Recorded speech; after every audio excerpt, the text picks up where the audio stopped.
ऐसा ठाव दिला देवे माझ्या उपकारासाठी वागविला मुनकंठी घरी दिला ठाव अवघा सकळ ही वाव माझ्या उपकारासाठी वागविला मुनकंठी तुका म्हणे एके ठाई केले माझे तुझे नाही माझ्या उपकारासाठी वागविला मुनकंठी पांडुरंगा गुरुप्रथम नमन दुसरे चरण संतांच्या त्यांच्या कृपादाने कथेचा विस्तार बाबाजी सद्गुरु दास तुका ओम नमो ज्ञानेश्वरा करुणाकरा दयाळा तुमचा अनुभव रूपा झालो चराचरे अधिष्ठान जेते प्रतिष्ठान रेखा जेते जन्मला श्री गुणातीत एका जयाचे निनामे चुके जन्म व्यथा नमस्कार माझा श्री सद्गुरु एकनाथ शरण शरण एकनाथ पाई माता ठेवीला पाई माता ठेवीला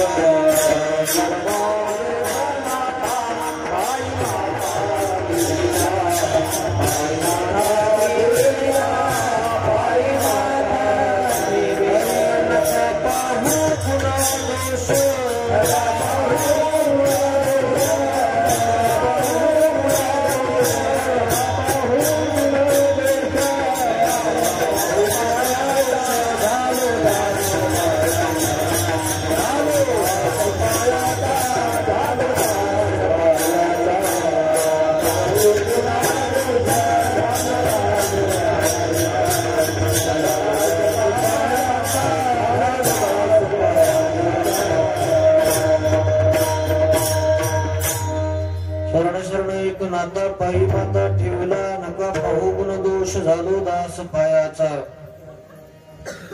न लगे मरावे ऐसा ठाव दिला देवे माझ्या उपकारासाठी वागविला मुनकंठी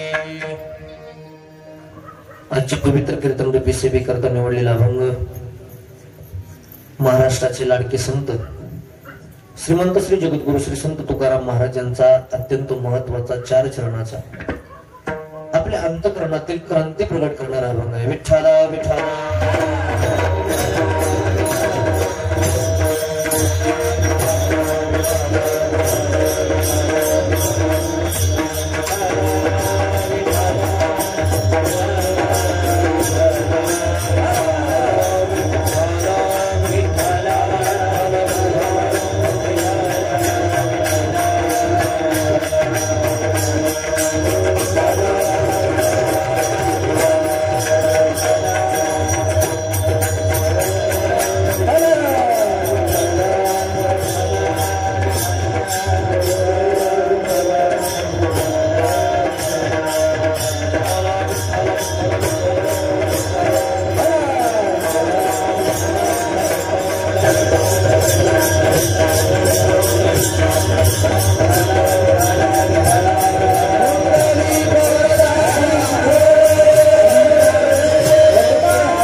कैवल्य सम्राट चक्रवर्ती ज्ञानी यांची राजयोग्यांची माऊली थोडा आवाज अनाथाची माय विश्व माऊली ज्ञानोबा व श्री संत सखाराम महाराजांच्या समाधी सोहळ्याच्या निमित्ताने बीड जिल्ह्यातील गेवराई तालुक्यातील परमार्थाचं माहेरघर असणाऱ्या आपल्या या राजपिंपरी गावामध्ये गेल्या अनेक वर्षापासून चालत असलेला हा भव्य दिव्य अखंड हरिनाम सप्ताह श्रीमद भागवत कथा ज्ञान यज्ञ सोहळा श्री संत सखाराम महाराजांचं चरित्र कथा सोहळा या निमित्ताने गेल्या अनेक वर्षापासून हा अखंड हरिनाम सप्ताह चालू आहे व यातील आजच्या 2 नंबरच्या कीर्तनाची सेवा किंवा नंबर 2 ची कीर्तनाची सेवा, 2 नंबरच्या कीर्तनाची सेवा अर्थात नंबर 2 च्या कीर्तनाची सेवा, 2 नंबरच्या कीर्तनाची सेवा अर्थात नंबर 2 च्या कीर्तनाची सेवा. तुम्हाला कळतं मला काय म्हणायचं?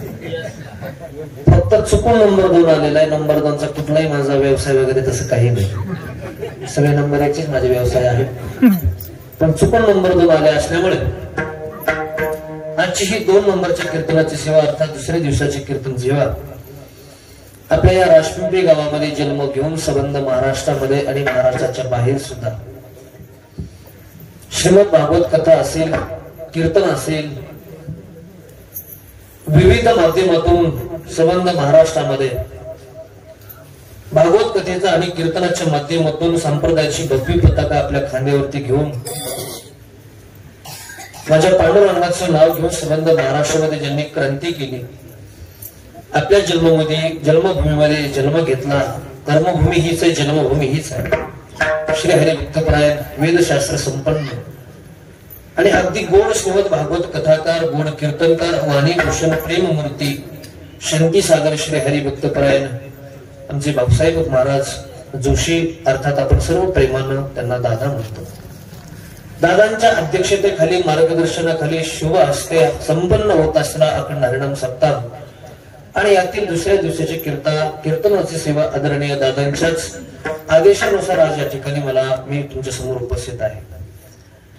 खर तर अनेक दिवसाची मी पत्रिका आपल्या गावातील कीर्तनाच्या माध्यमातून पाहत होतो. फार लोकप्रिय उत्सव आपल्या गावातला आहे. खर तर परमार्थातलं एक आपल्या तालुक्यातलं, आपल्या बीड जिल्ह्यातलं परमार्थाचं माहेरघर असणार हे आपलं गाव आहे.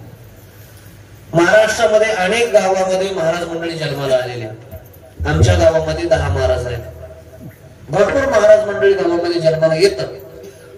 पण आपल्या जन्मभूमीसाठी, आपल्या कर्मभूमीसाठी, आपल्या मातृभूमीसाठी अव्याहत कष्ट करणारे, संप्रदायाची एक ओढ निर्माण असणारे श्री हरिभक्तपरायण एकच महाराज असतील गावातले, आमचे बाबासाहेब महाराज असतील. आणि मी बालपणापासून त्यांना पाहिलेले, अनेक कीर्तन मी त्यांची श्रवण केलेली, भागवत कथाही मी त्यांच्या ऐकलेले. अगदी गोड भागवत आहे. प्रथमतः मी सर्व ग्रामस्थांना आणि विशेष करून सप्ताह कमिटीला, ओम साई सेवा मंडळ, ओम ज्ञानेश सेवा मंडळ, सर्व मंडळाला मी प्रथमतः वंदन करतो. आणि सर्वात महत्वाचं वंदन करतो जे श्रोते श्रीमद भागवत कथेलाही असतात, कीर्तनालाही असतात, सकाराम महाराजांच्या चरित्रालाही असतात आणि हरिपाठालाही असतात. अशा सर्व कीर्तन प्रेमी, भजन प्रेमी, भागवत कथा प्रेमी या सर्वांना या नारदाच्या गादीवरून प्रथमतः मी वंदन करतो.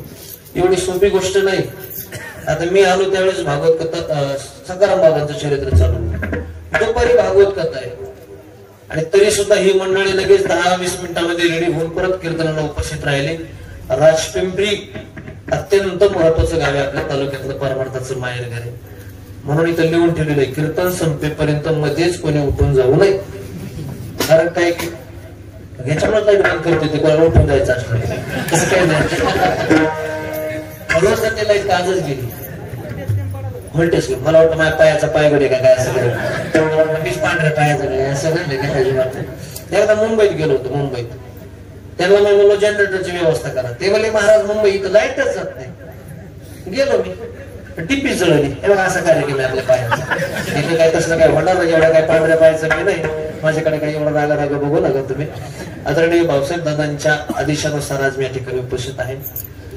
खर तर मी प्रचंड महाराजांचा एक कीर्तनाचा, श्रीमद भागवत कथेचा एक भक्त आहे. मला त्यांची वाणी फार गोड वाटते. सतत कीर्तन ऐकावंसं वाटतं आणि साधारण माणसाला त्यांचं कीर्तनच कळत नाही. त्याचं कारण आहे, बदाम पचवायला सुद्धा तेवढी अंगात ताकद असली पाहिजे. विठाला विठाला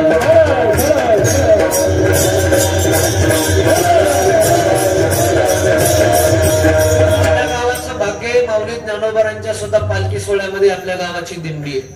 बरोबर आहे ना? आणि आता नव्यानेच कार्तिकी वारी सुद्धा पंढरपूरची सुरू केलेली आहे. असं परमार्थाचं वैभव असणार आपलं हे राजपिंपरी गावे आदरणीय दादा आहेत. म्हणून सर्वांना मनोभावे वंदन करतो.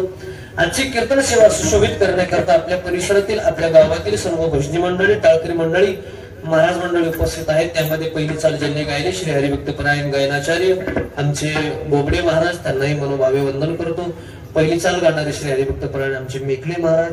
विनेकरी दादा आहेत, त्यांना विण्याचा मान आहे. हा विण्याचा मान सरस्वती मातेनं श्री नारद मुनीला, नारद मुनी सरस्वती मातेला असा हा विण्याचा प्रचंड बहुमान आहे. भाग्यवान आहेत तुम्ही, तुमच्याकडे विण आहे. लोकांना 1.5 किलोचं विना जड वाटतो, पण 3-3 किलोच्या नातू पाठीवर घेऊन चलत भाग्यवान तुम्ही. हात विण्याची सेवा तुमच्याकडे आहे, तुम्हालाही मनोभावे वंदन आहे. सर्व विनेकरी बाबांपासून तर चोपडे महाराजांपर्यंत, चोपडे महाराजांपासून तर दादा शेवट तुमच्यापर्यंत मध्ये चोपदार असतील आदरणीय श्री हरिभक्तपरायणचे मुळे महाराज आहेत. गोड कीर्तन करतात, त्यांनाही मनोभावे वंदन आहे. सुंदर असे हार्मोनियम वादक आहेत. इंद्रासारखे 2 मृदंग वादक आहेत आपल्याच गावातले दोन्ही पण. अरे वा वा वा, दिसायलाही छान आहे गडी, वाजायलाही छान आहे. बरं काय नाव आहे महाराजांचे काढले? सुमंत महाराज. आणि काढले दत्ता महाराज. सुमंत महाराज, दत्ता महाराज. लग्न झालीत का दोघांची? नाही का?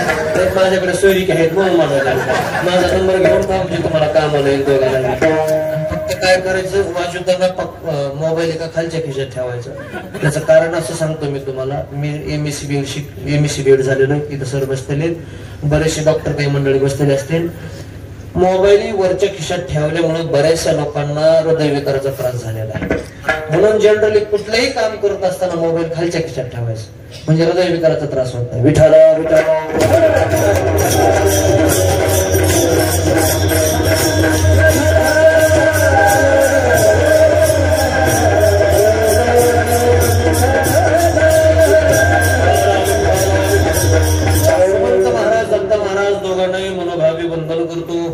श्री हरिभक्तपरायण माझ्या समेत आलेले गायनाचार्य विनोद महाराज. ते काही शूटिंग वाले नाही, आमचंच घरच्या घरी नामामध्ये देवान घरच्या घरी जेव्हा असा कार्यक्रम आहे. दोन्ही मृदंग वादक आमचे विनोद महाराज. अत्यंत गोड साऊंड सर्व्हिस. गावातलेच आहेत का? वा, गावातली सिस्टीम लावायची. 10-5 रुपये कमी जरी दिले तर भागून घेत असतील बिचारे. अत्यंत गोड लावलेली प्रेमाचे आहेत. अत्यंत गोड लावलेले बास गेम ट्रबल विको छोटले बटन खेळण्याचं नॉलेज पाहिजे, तेही नॉलेज तुमच्याकडे आहे. तुम्हालाही मनोभावे वंदन. थोडा आणखी रिपीट आवाज द्या, म्हणजे शेवटी तुम्हाला पुन्हा एकदा धन्यवाद देईल. अत्यंत तुम्ही सिस्टीम अत्यंत गोड लावलेली, तुम्हाला मनोभावे वंदन करतो. आमचे परम मित्र श्री हरिभक्तपरायण आमचे नारायण महाराज आहेत. श्री हरिभक्तपरायण आमचे सर आपल्याच गावातील आदरणीय टकले सर आहेत. आमचे पांचाळ सर आहेत. आदरणीय सोनाट साहेब आहेत. सर्वांना मनोभावे वंदन करतो आणि याच ठिकाणी सेवेला पूर्ण विराम देतो. म्हणजे तुम्ही जागे आहेत म्हणायचं. विठाला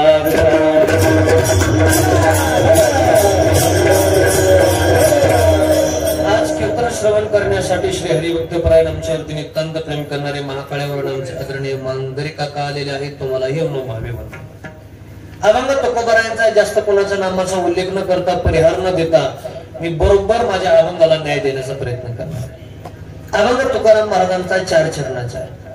या अभंगाच्या माध्यमातून तुकाराम महाराजांनी आपल्या जीवनातील क्रांती प्रकट केलेली आहे. साधू संतांनी आपल्याला जागा केलं. तुमच्या गावात काकडा होतो का? काकड्याची वेळ कधी असते? दुपारी 2 ते 4.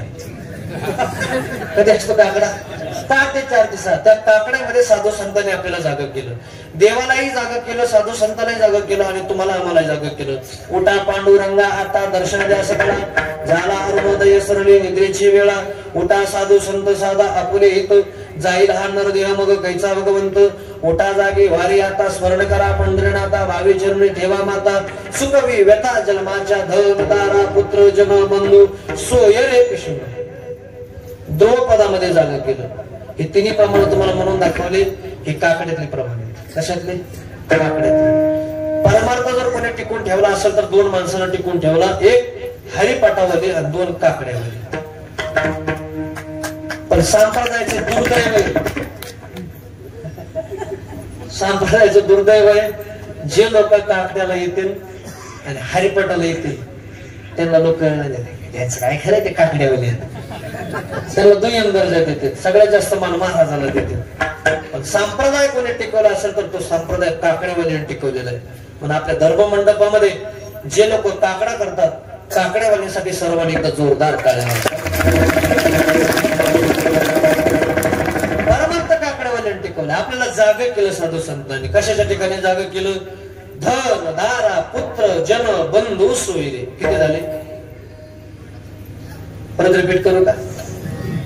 परत रिपीट पाहिजे भाई मांडी घाल मोबाईल वाला मोबाईल दिसते किती वेळा रे तू तिसरीला लग्न झालं का काय नाव आहे तुझं हा श्रेयस अय्यर काय काढलं काय पानखडे वा कोणता मोबाईल आहे रेडमी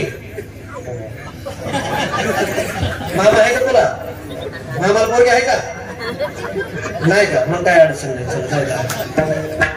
किती किती सांगितले 6 बघा रिपीट करतो हा धन तुम्ही काउंटिंग करा धन दारा पुत्र जन बंधू आणि सोयरे किती झाले 6 परत रिपीट करू का काही गरज नाही परत एकदा सांगतो जाऊ दे मन मोकळेपणाने जिथं टेका धन दारा पुत्र जन बंधू आणि सोयरे किती झाले 6 जणांच्या ठिकाणी आपल्याला जागा राहायला शिकवलं पहिल्यांदा जागा राहायला शिकवलं धनाच्या बाबतीमध्ये धन म्हणजे पैसा आणि पैसा म्हणजे धन धन कमवण्याला विरोध केला तुमच्या घरामध्ये सोन्याची बिस्किट असावी एवढी श्रीमंती तुमची असावी पण जोडून या धन उत्तम व्यवहार उदास विचारे वेच करी आताच सद्गुरू बाबा महाराज सातारकरांचं यांचं निधन झालं ते नेहमी आपल्या कीर्तनामध्ये एक वाक्य वापरायचे पुढच्या दारानं चालत चालत जी येते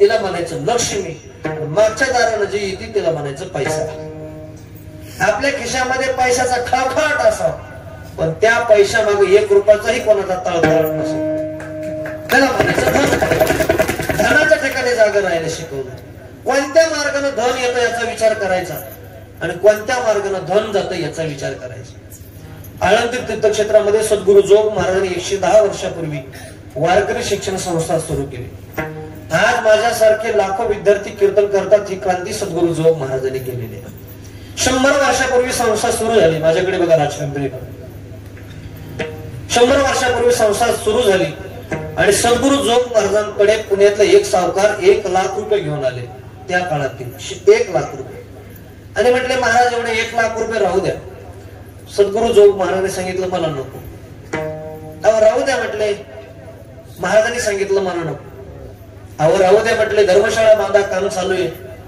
सद्गुरू जोग महाराजांनी सांगितलं मला नको एखादी गाडी घ्या चांगली महाराजांनी सांगितलं मला नको पैशाचा अभिमान जागा झाला आणि सावकाराने सांगितलं हो महाराज अहो अशा कालखंडामध्ये 1 लाख रुपये घ्या घ्या म्हणणारा माझ्यासारखा माणूस तुम्हाला कोणी सापडेल का सद्गुरू जोग महाराज ताडदिशी उभे राहिले सांगितलं सावकार अशाही कालखंडामध्ये 1 लाख रुपये घ्या घ्या म्हणणारा तुमच्यासारखा माणूस सापडेल आणि अशाही कालखंडामध्ये तुमचे 1 लाख रुपये नको नको म्हणणारा माझ्यासारखा पठ्य कोणी सापडेल का सांगा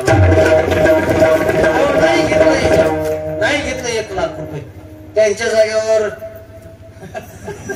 म्हणजे तुम्ही तुमचा डोळा माझ्यावरच पडला का सगळं नाही घेतलं 1 लाख रुपये पण आपल्या बीड जिल्ह्यातील प्रातस्मरणीय संत सद्गुरू बंकट स्वामी महाराजांनी विचारलं महाराज 1 लाख रुपये का नाही घेतले रक्कम कमी नव्हती त्यावेळेला सद्गुरू जोग महाराजांनी सांगितलं बरोबर आहे म्हटले स्वामी महाराज रक्कम कमी नाही पण 1 लाख रुपये का नाही घेतले त्याचं कारण असं आहे मी पुण्यामध्ये राहत असताना याच्या वडिलांना फार मी जवळून पाहिलेलं आणि याच्या वडिलांनी अनेक लोकांचे मुंडके मोडून ही संपत्ती कमवलेली आहे आणि याचे 1 लाख रुपये जर मी माझ्या संस्थेला वापरले तर माझी वारकरी शिक्षण संस्था 10-15 वर्षामध्ये मोडकळीस येईल मला माझी वारकरी शिक्षण संस्था 10-15 वर्ष टिकवायची नाही तर मला माझी वारकरी शिक्षण संस्था जोपर्यंत चंद्र आणि सूर्य तोपर्यंत चालवायची म्हणून त्याचे 1 लाख कोणत्या मार्गाने धन येतं याचा विचार करायचा एक जण म्हणला महाराज आपली पंगत घ्या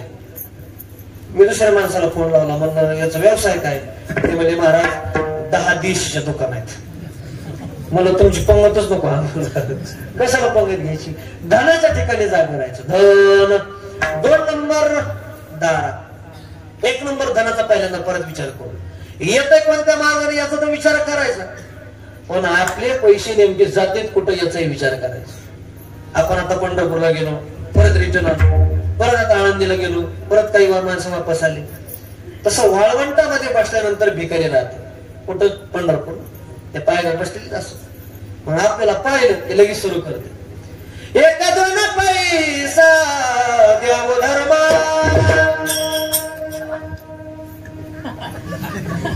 आशीर्वाद लागेल तुमच्या मुलाले कराम, एक दोन पैसा द्यावं धर्माला. असं म्हणाले पोट पडत असं भिकारी म्हणतात. आता भिकाऱ्याचा काही एवढा चांगला आवाज असतो आणि एरिया आपला आहे म्हणून मी म्हणायचं. आणि आपण भिकाऱ्याला पाहिलं की आपल्या अंतकरणात दया उत्पन्न झाली. अरे भिकारी आपल्या लेकरबाळाला काहीतरी आशीर्वाद देईल म्हणून काय केलं, 200 रुपये काढले आणि भिकाऱ्याच्या हातात दिले.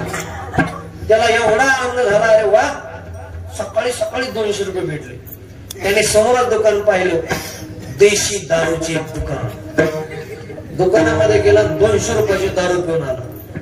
मला सांगा, आपण दिलेलं दान सत्कार्याला गेलं का? बोलाकडे मी हनुमान घे ना तुमच्या पुढे, तुम्हाला सांगतो आपण दिलेलं दान सत्कार्याला गेलं का? नाही. म्हणून तीर्थक्षेत्राच्या ठिकाणी गेल्यानंतर अन्नदान करायचं, म्हणजे आपलं दान व्हायला जात नाही. धन. 2 नंबर दारा. दारा म्हणजे पत्नी. पत्नी म्हणजे अर्धांगिनी.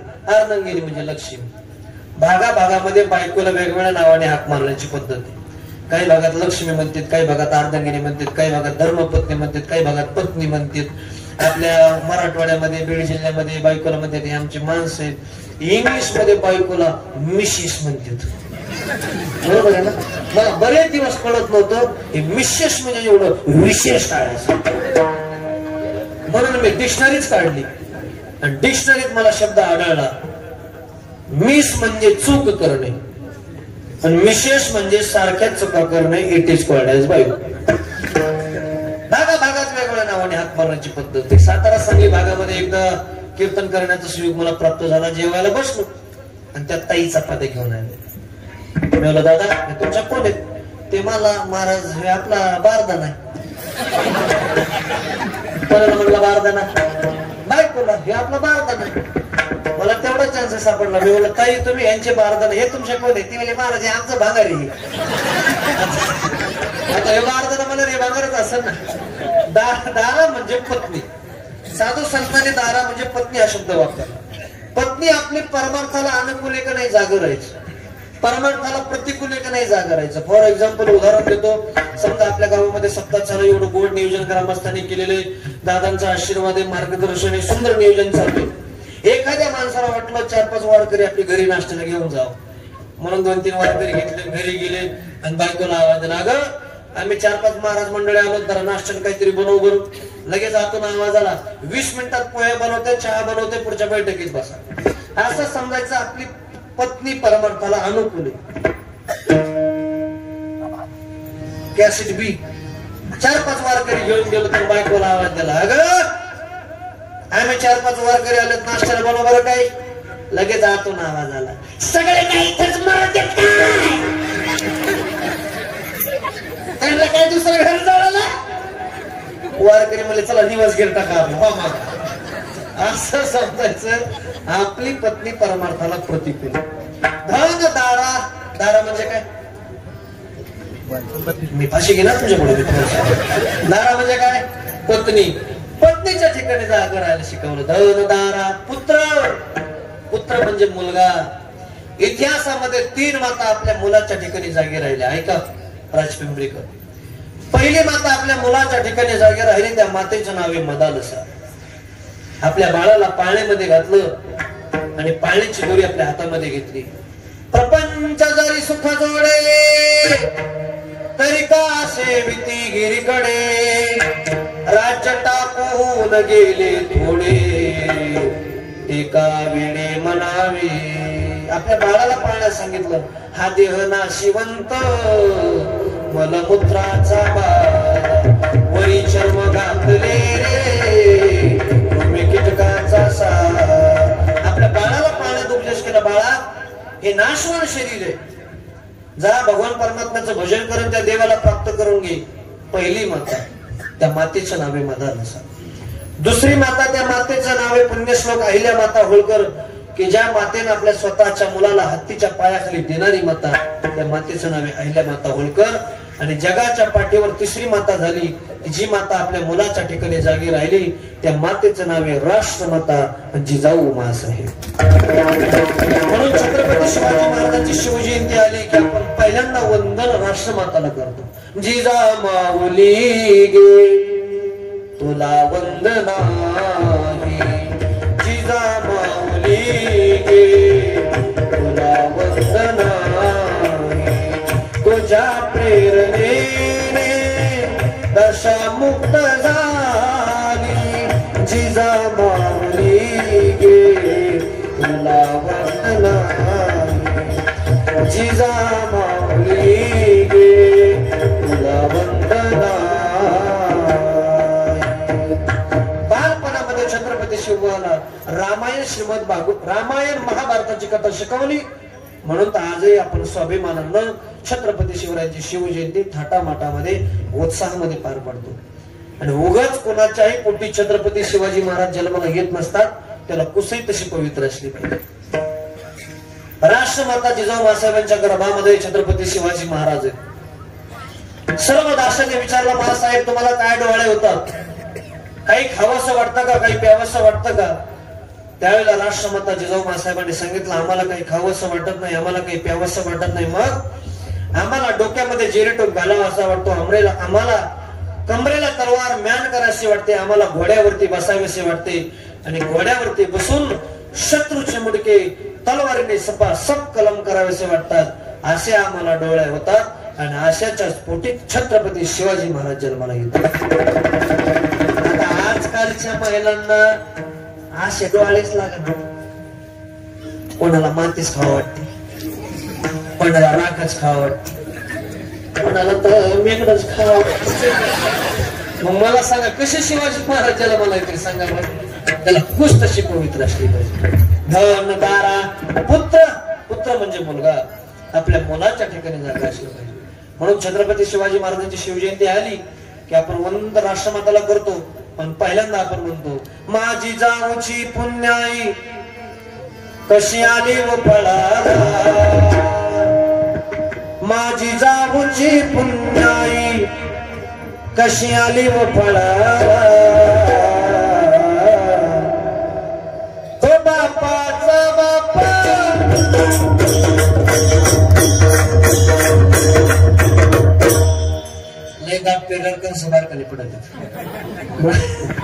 म्हणून आपल्या मुलाच्या ठिकाणी जागा असला पाहिजे. धन दारा पुत्र जन बंधू सोयरे एक एक सांगायला गेलं तर आपल्याला वेळ पुरणार नाही. आपल्याला जागा केलं. सध्या महाराष्ट्रामध्ये नाथ महाराजांचं एक पिंगळा नावाचं प्रकरण आहे. प्रचंड महाराष्ट्रामध्ये विशाल महाराज कोल्हेने व्हायरल केलेले. त्याच्यातून सुद्धा आपल्याला नाथ महाराजांनी जागा केलं. हे जरी नाही काल तरी दुसरा येईल, हे जरी नाही काल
हे पिंगळा बोला की म्हातारी माणसाला पिंगळा.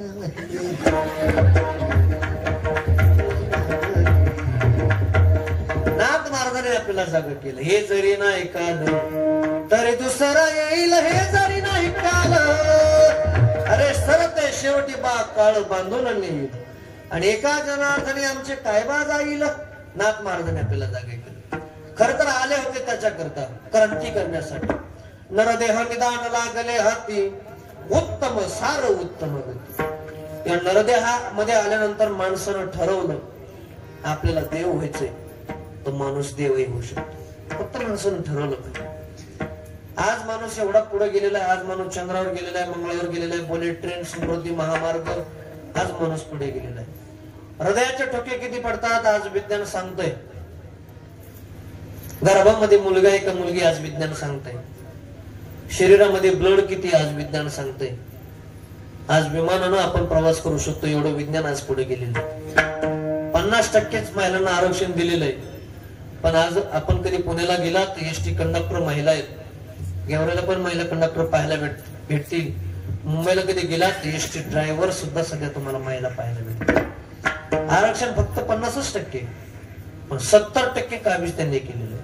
विज्ञान पुढे गेलं आज.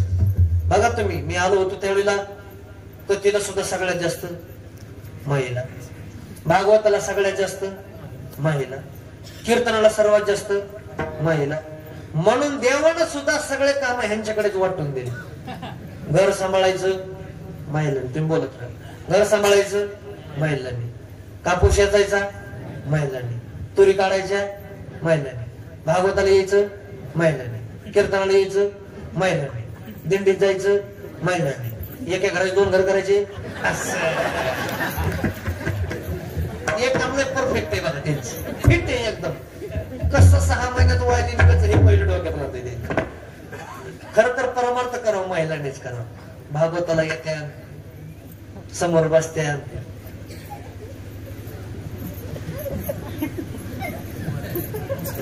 वाती आणि सांभाळायला पुन्हा नाती जवळ. परमार्थ करावं महिलांनी. कीर्तन झालं, कथा झाली की की दादांच्या पाया पडणार, पायावर 200 रुपये ठेवणार आणि निघून जाणार. असं परमार्थ फक्त महिलांनीच करावं. नाही तुमच्या नाही ध्यानात येणार ते काय पुढचं नाही ध्यानात येणार. आज विज्ञानानं क्रांती केलेली. आज माणूस फार पुढे गेलेला आहे. जुन्या काळातील म्हणे प्रयत्न वाळूचे कण रगडिता, काय पुढं तेलही गळे. फक्त माणसानं ठरवलं पाहिजे. तुकोबाराय म्हणतात असाध्य ते साध्य करिता सायास आणि कारण अभ्यास तुका म्हणे. माऊली ज्ञानोबाराय म्हणतात अभ्यासावून गहन पार्था मग ज्ञान आणि ज्ञानापासून ध्यान विशेष जे. फक्त माणसानं ठरवलं पाहिजे. प्रत्येक ठिकाणी आज विज्ञान पुढे गेलेलं आहे, पण एक क्षेत्र असं आहे की तिथे मात्र विज्ञान आणखीन पुढे गेलं नाही. आणि माऊली ज्ञानोबारायसाठी श्री संत सखाराम महाराजांसाठीच मी तो अभंग घेतलेला आहे. तो आपला आजचा विषय, त्याचं नाव आहे मरण. तुकोबाराय म्हणतात एकदा का यमाचा निरोप आला रे आला, मग तेथे न चले काही, सत्ता संपदा राहील ठाईच ठाई. तुकोबाराय म्हणतात एकदा का यमाचा निरोप आला की सत्तेला पाहून यम घाबरत नाही.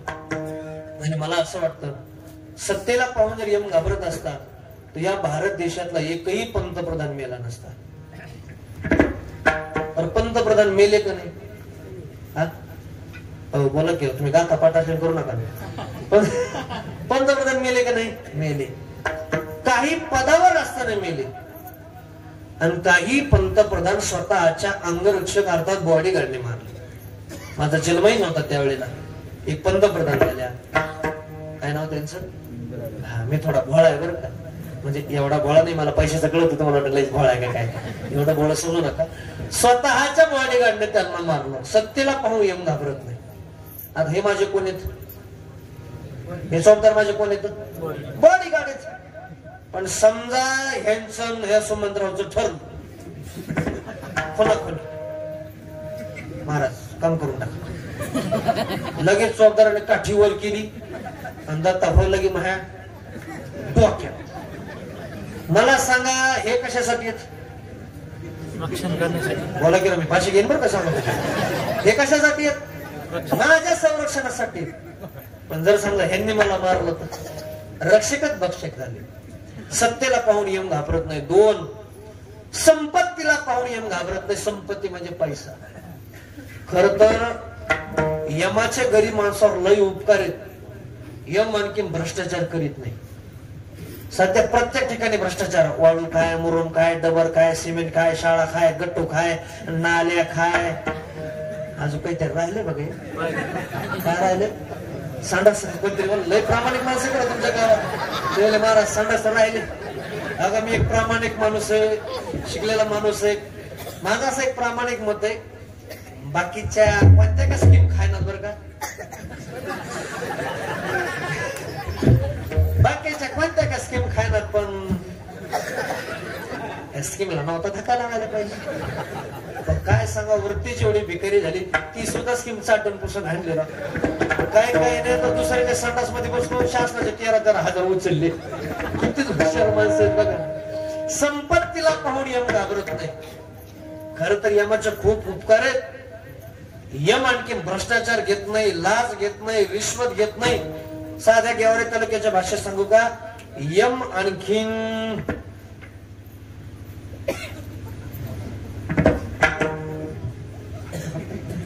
कुठून घेत नाही, टेबला खालून घेत नाही. यमाने जर भ्रष्टाचार केला असता तर अगोदर गरीब माणसं मेली असती आणि श्रीमंत माणसं जिवंत राहिले असते.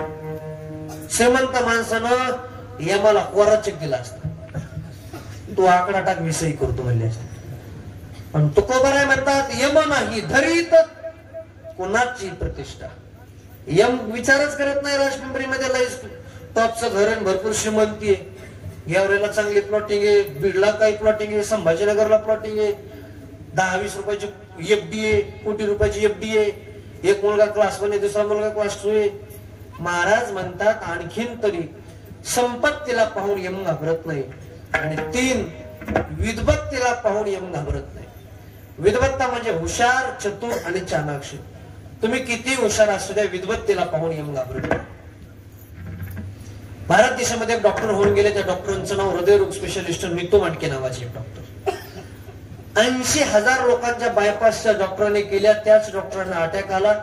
त्यांनी सिस्टरला सांगितलं, मला ह्या गोळ्या दे, मला हे इंजेक्शन दे. आणि असं बोलत बोलत डॉक्टर वैकुंठवासी झाले. आता 5-6 महिन्यापूर्वी गुजरात राज्यातील गौरव गांधी नावाचे हृदयरोग स्पेशलिस्ट डॉक्टर हृदयविकाराच्या धक्क्याने त्यांचं निधन झालं. विद्वत्तेला पाहून यम घाबरत नाही. पुण्यामध्ये एक बाई आहे, तिचं वजन आहे 650 किलो. किती वजन आहे? 650 किलो. वजनाला कंटाळली म्हणून तिनं शेवटचा पर्याय निवडला, आत्महत्या करणे. 10व्या मजल्यावर गेली नारायणभाऊ. 10व्या मजल्यावर गेली, आत्महत्या करायचा विचार आहे. 10व्या मजल्यावर तिने उडी मारली. 10 दिवशी खाली पडली. 10-20 लोकांनी उचलली, दवाखान्यामध्ये नेली. 15 दिवस आयुष्य मध्ये राहिली. 16व्या दिवशी शुद्ध राहिली. डोळे उघडले, समोर नवरा बसलेला आहे. नवऱ्याला विचारलं, मी कुठे आहे? नवऱ्याने सांगितलं, तू दवाखान्यामध्ये. तिने सांगितलं, मी मेले कस काय नाही. नवऱ्याने सांगितलं, तो 10व्या मजल्यावर गेली होती. वरून तू उडी सुद्धा हाणली होती, पण ज्यांच्या अंगावर उडी हाणली ते ती मेली, तू वाचली. वजन 650, खालचे कशाला माहिती नाही. सत्तेला, संपत्तीला आणि विद्वत्तेला पाहून यम घाबरत नाही. माझी भाषा नाही, श्री संत कबीर महाराजांची भाषा आहे. हिंदी तो आहे. हिंदी कळते का तुम्हाला? हिंदी हिंदी कळते का? नाही तर काय महिला मंडळी म्हणतात, महाराज आम्हाला हिंदी नाही कळत, नसते आम्हाला बुद्धी कळते खायची. हिंदी सगळी वेळा कबीर महाराजांचा तो आहे. सास रुक जाएगी चलते चलते, क्षमा बुझ जाएगी जलते जलते, दम निकल जाएगा रोशनी का, क्या भरोसा है इस जिंदगी का. तो लाख हिफाजत कर ले, तो लाख करे रखवाली, तो लाख हिफाजत कर ले, तो लाख करे रखवाली. पुढं काय? उड़ जाएगा एक दिन पंछी, रहेगा पिंजरा खाली. हे भाड्याने आणलं ना घर. गेवरामध्ये आपण राहता, एखाद्या ठिकाणी भाड्याने रूम केली आणि मालकाने आदेश दिला, उद्या घर खाली करा, लगेच खाली करावं लागतंय. तसं भाड्याने आणलेलं आहे. जिंदगी एक किराए का घर है, एक ना एक दिन बदलना पड़ेगा. मौत जब तुझको आवाज देगी, घर से बाहर निकलना पड़ेगा. हे बरोबर. तुमच्या गावामध्ये इकडे राजपिंपरीला पिंपरीला सूर्य किती दिवसाला उगवतो इकडे? नाही मोबाईल मग या इकडे आपल्या इकडे सूर्य किती दिवसाला उगवतो? सूर्य राजपिंपरीला सूर्य किती दिवसाला उगवतो? याची झोप गेली नाही काय?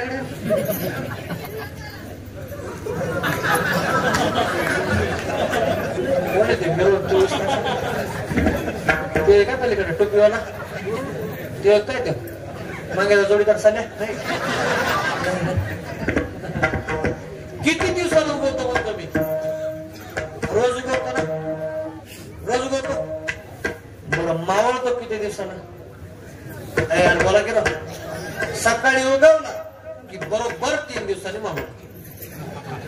मग सकाळी उगवला संध्याकाळी मावळतो. याच्यात काही बदल नाही. कसं एका लेखकाने सांगितलं सकाळी सूर्य उगवला संध्याकाळी मावळणार आहे, तसं हा सुद्धा एक सूर्य आहे. एक दिवस उगवला कि हळूहळू हा सूर्य मावळतीला जाणार. चढ़ता सूरज धीरे धीरे ढलता ही ढल जाएगा, ढल जाएगा, ढल जाएगा. सूरज धीरे धीरे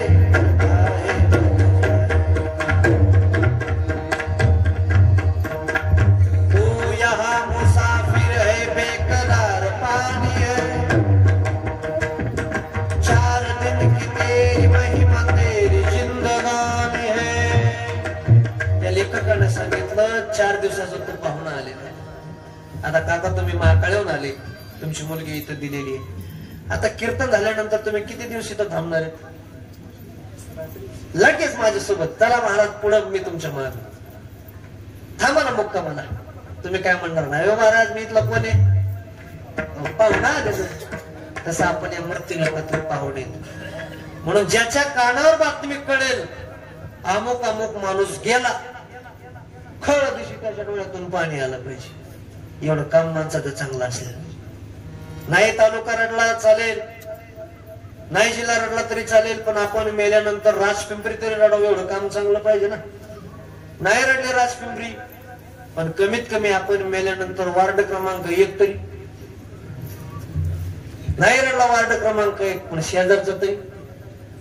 अरे बीड जिल्ह्यातील स्वर्गीय गोपीनाथरावजी मुंडे साहेबांचं निधन झालं, स्वर्गीय विनायकरावजी मेटे साहेबांचं निधन झालं. त्यावेळेला संपूर्ण बीड जिल्हा आणि संपूर्ण महाराष्ट्र रडला. एवढं माणसाचं काम चांगलं असलं पाहिजे. काल विश्व माऊली ज्ञानोबारांचा संजीवन समाधी सोहळा आळंदी तीर्थक्षेत्रामध्ये पार पडला. आम्ही आळंदीवरूनच काल या ठिकाणी आलेलो आहोत आणि त्याच पवित्र तिथीवरती आपल्या सत्याची सुरुवात झालेली आहे.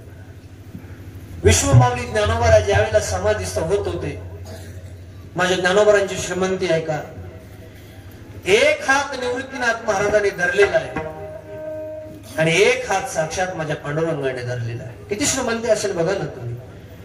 देव निवृत्तियानी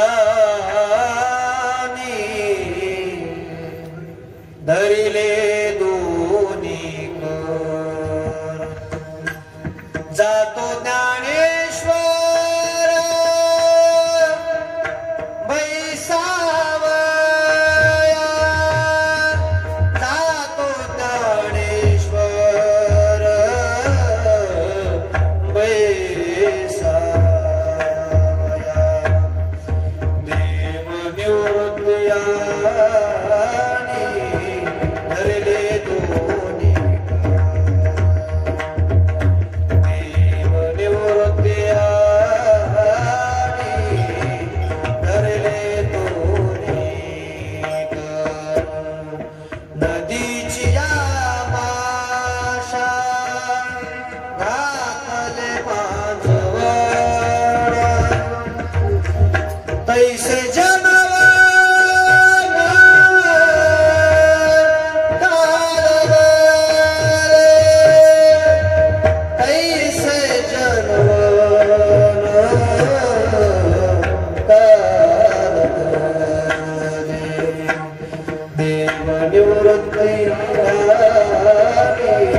ज्ञानोबा असतावरती जाऊन बसले.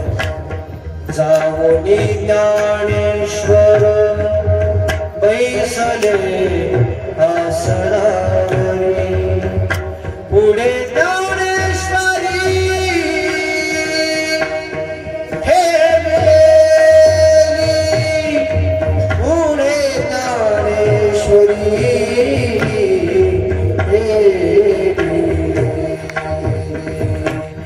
देव निवृत्तीला धरले दोन्ही. देव निवृत्तीला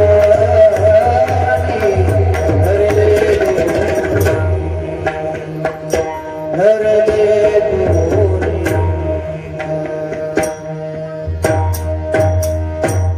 नामदेव महाराजांसारखा महात्मा रडला. नाम म्हणे आता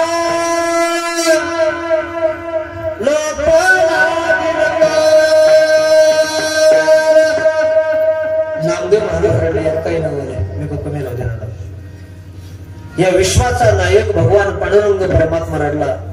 हे सर्वात मोठं आश्चर्य. अरे पांडुरंग परमात्मा रडला हे काही नवल नाही. रुक्मिणी माता सुद्धा माझ्या माऊलीसाठी रडत होते. हे सर्वात मोठं आश्चर्य. निवृत्तीनाथ महाराजांसारखं महात्मा रडला. काही केल्या मान राहत नाही काही केल्या मोल. हे माणसाचं वैभव हे माणसाचं जीवन असावं. जाणं तर प्रत्येकालाच आहे. आज मेला पंजा मेला बाप मसना केला. देखत देखत नातू पंतू तोही कैसा झाला. देखत देखत नातू पंतू तोही कैसा झाला. तोही कैसा झाला. निघाल ताजा केवट जागा पाठीभय आले मोठे. जाणं तर प्रत्येकालाच आहे. तिथे नाही वरू आले अवतार येरते पामर जीव किती. पण आज मी ज्यांचा अभंग घेतलेला ते तुकोबाराय म्हणतात. आम्हाला मात्र मरावं लागत नाही. अभंगाच्या पहिल्या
मला 2-3 वेळा वाजवलेला त्यांनी.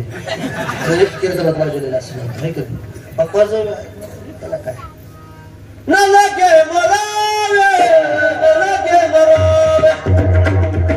वारकरी चाले जुन्या वारकरी. आणि आता वेगळं चाले आले. तुका म्हणे माझे याचे सर्व सुख काय चाली येतो कुठे मस्त चाललं होते. न लगे मरावे ऐसा ठाव दिला देवे. राजपिंडवाले सांगितलं बाहेर गावात लय म्हणजे आम्ही काय कमी नाही काय करते. तुकोबाराय म्हणतात आम्हाला मात्र मरावं लागत नाही. कीर्तन सुरू झाल्यापासून एकच चाललंय, सत्तेला संपत्तीला विद्वत्तीला पाहून यम घाबरत. आणि आता तुकाराम महाराज म्हणते आम्हाला मरावं लागत नाही. कस काय? त्याचं 3 कारण सांगतो आणि बरोबर 11 वाजता थांबतो. पहिलं कारण असं आहे, संत मनाच्या मर्जीने येतात. 1 2 वाटते तोपर्यंत राहतात. आणि 3 ज्या वेळेला वाटतं त्याच वेळेला निघून जातात. उदाहरण क्रमांक 1, आपल्या मराठवाड्यामध्ये एक संत जन्माला आले. त्या संतांचं नाव शांती ब्रह्म एकनाथ महाराज. माझ्याकडे बघा, एकमेव संत असे झाले, शांत येत, श्रीमंत येत आणि संत येत. पहिलं काय बरं केलं? काय? शांत. 2 नंबर श्रीमंत, 3 नंबर संत. शांत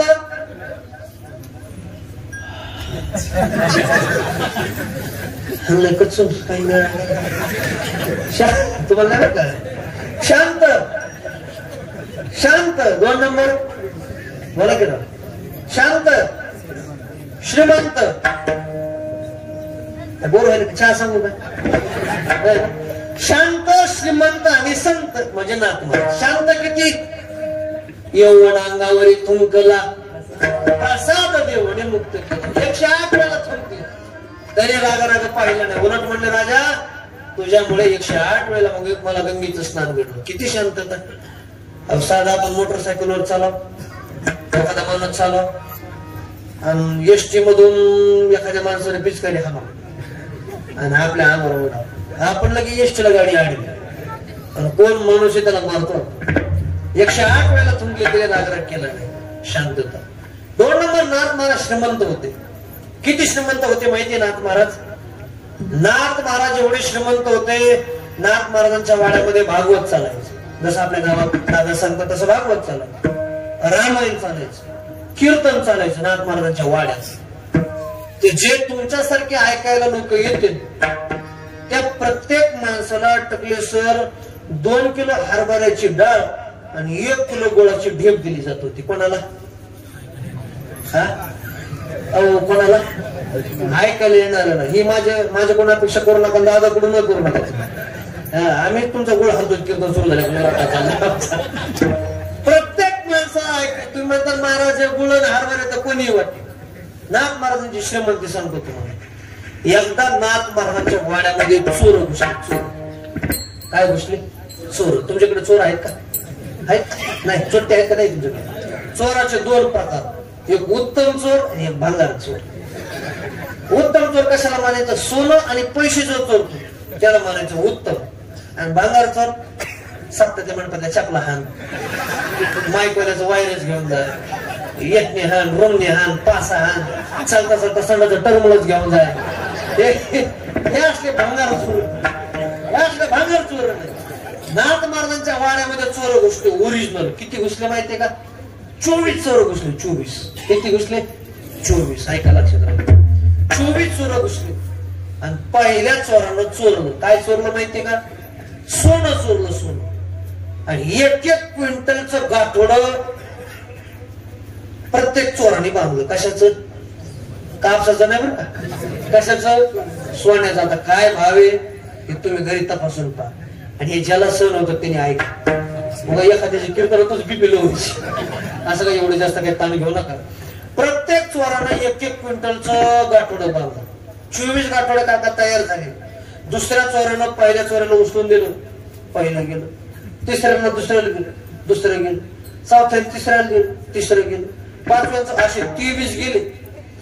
एक राहिले, त्याला उचलून द्यायलाच फोन. ते बोला, आधी तुम्ही चला हे मागा पुढं. तो आवाज नाथ महाराजांनी ऐकला. नाथ महाराज म्हणजे जाऊन दे त्यांना, मी उचलून देतो तुला. कोण म्हणलं? मालक ज्याच्या घरी चोरी केली. तुमच्या गावात आहे का संस्कृती? मी 24 जण. अरे काडीची पिठीतली काडी देण्यात राहून माणसं. नाथ महाराज किती श्रीमंत. ही झाली व्यावहारिक श्रीमंती. आपल्याला वेळ कमी प्रमाण म्हणत नाही. उभा ठेव थांबतो आता. नाथ महाराजांची ही झाली व्यावहारिक श्रीमंती. पण नाथ महाराजांची पारमार्थिक श्रीमंती आहे का? आपल्या गावामध्ये, आपल्या तालुक्यामध्ये, आपल्या जिल्ह्यामध्ये कोणी जर श्रीमंत माणूस असेल तुमच्या संपर्कातला तर हात वर करून सांगा, नाथ महाराजांपेक्षा तो जास्त श्रीमंत असेल तर मला कळवा, त्याची आपण भेट घेऊ. ही झाली नाथ महाराजांची व्यवहारिक श्रीमंती. पण पारमार्थिक श्रीमंती आहे का? आपण आपल्या घरी पूजा करतो, देवपूजा करतो, तो गंध कोण उघडून देतो? आपण उघडतो, आपण गंध उघडतो आणि देवाला लावतो. पण नाथ महाराजांच्या घरी तसं नाही.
आपण देवाला लावतो.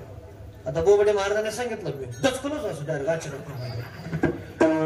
पण नाथ महाराजांच्या वाड्यामध्ये ज्याला गंध लावायचा आहे, औ राजपिंपरीकर, ज्याला गंध लावायचा आहे तो देव उघडून द्यायला.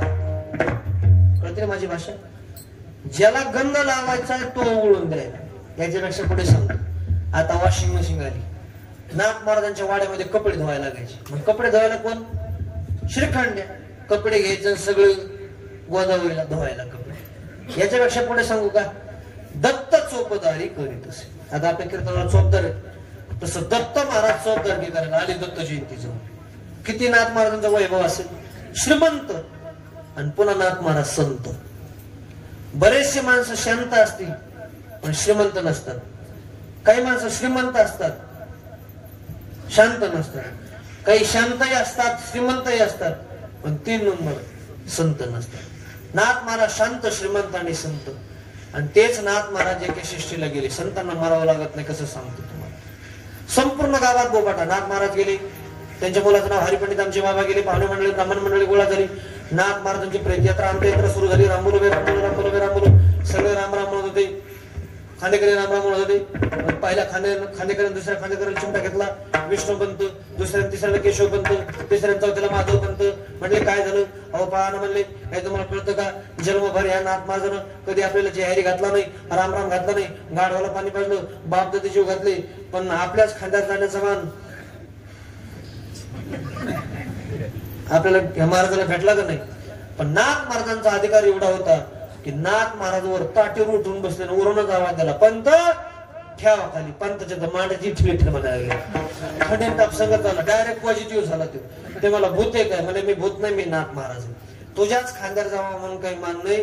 तुला जर वाटत असेल नाथ महाराज माझ्या खांद्यावर गेले, मी माझं उद्या मरण. जागे ना, कधी मरण? उद्या मरण. प्रेत खाली मांडलं, स्वतःच्या पायानं चालत चालत नाथ महाराज घरी गेले. परत दुसऱ्या शिष्याला त्याच तिथे नाथ महाराज गेले.